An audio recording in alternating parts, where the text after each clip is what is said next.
बेटा भीमा, आज पाठशाला नहीं गए? जी नहीं, मुझे स्कूल में बाहर निकाल दिया जाता है। बोला जाता है तू अछूत है, छोटी जाति का है। अच्छा, तुम्हारे पिताजी क्या करते हैं? मेरे पिताजी मिलिट्री के रिटायर्ड सूबेदार हैं। अपने पिताजी को बुला लाओ। पिताजी, पिताजी।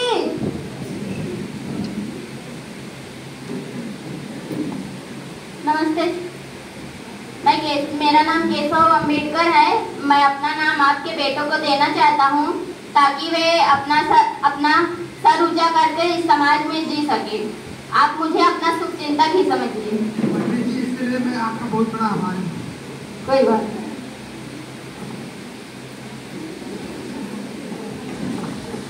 जैसा कि आप सभी लोगों ने थोड़ा सा ड्रामा देख ही दिया, अब मैं डॉक्टर भीमराव अम्बेडकर जी के बारे में थोड़ा सा बताना चाहती हूँ। डॉक्टर भीमराव अम्बेडकर जी बहुत ही छोटे गांव से थे। उनका जन्म 14 अप्रैल 1891 में हुआ था। वो मऊ जिले के रहने वाले थे।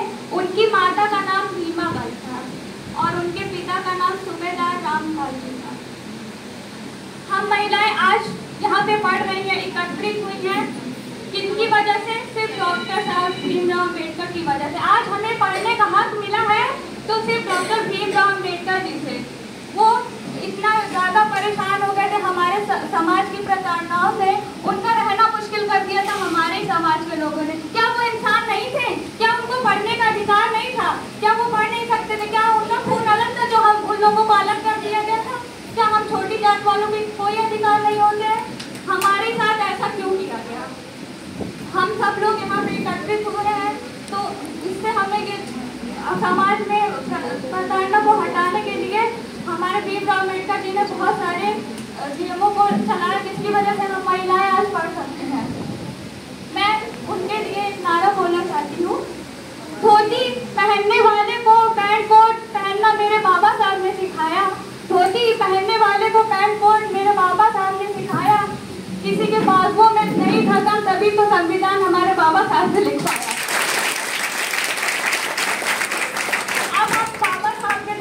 प्राप्त की गई डिग्रियां उनके प्राप्त की गई डिग्रियां कोलंबिया यूनिवर्सिटी से अपनी साइंस की डिग्री प्राप्त की और इसके बाद इंडिया पहला मौजूद बालक था जो भारत में पहला कदम रखने के बाद भारत में पहुंचा। और इसके बाद इन्होंने 1935 में रिजर्व बैंक ऑफ इंडिया की स्थापना की थी।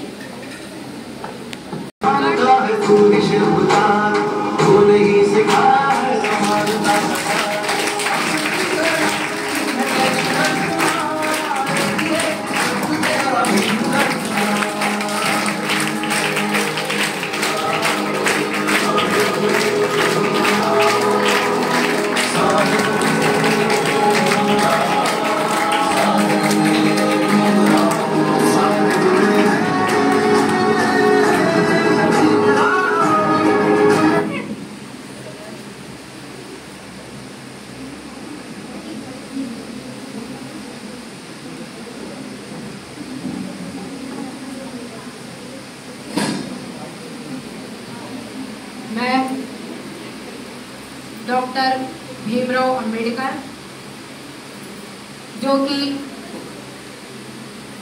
बहुत ही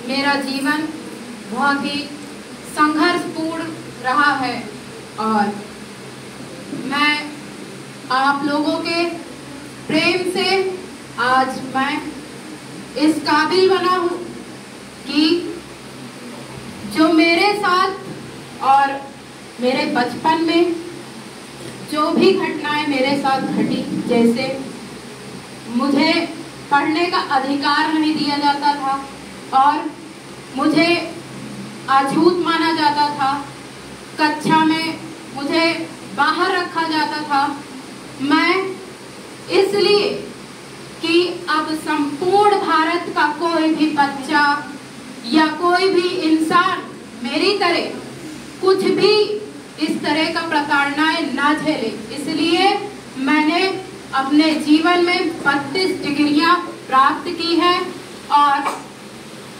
संविधान लिखा हो इसलिए सबको समानता का अधिकार मिले, और सबको मौलिक अधिकार मिले, जो अपने संपूर्ण भारत में बिना किसी प्रताड़नाओं के रह सके और प्रेम से रह सके। और मुझे संपूर्ण भारत में कोई भी कानूनी बंटवारा नहीं चाहिए। कश्मीर हमारी जन्नत है और जन्नत रहेगी। संपूर्ण भारत हमारा अपना देश है, उसमें हम अपने अधिकार के साथ रहेंगे। ये हम आपको और हम वादा दिलाते हैं, अब कोई भी प्रताड़नाएं नहीं होगी। शिक्षित रहें, संगठित रहें और संघर्ष करते रहें। बौद्ध धर्म को अपनाया। बौद्ध धर्म को क्यों अपनाया, क्या आप लोग बता सकते हैं? कोई एनीवन? बौद्ध धर्म क्षत्रियों के लिए मेनली था, वो ब्राह्मणों का विरोध करता था। ब्राह्मण लोग हमेशा अपने को उच्च मानते।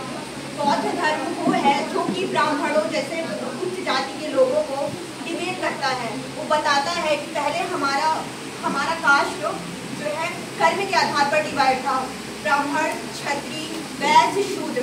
परंतु आने वाले समय में ऋग वैदिक काल के बाद वह जन्म के आधार पर डिवाइड होने लगा।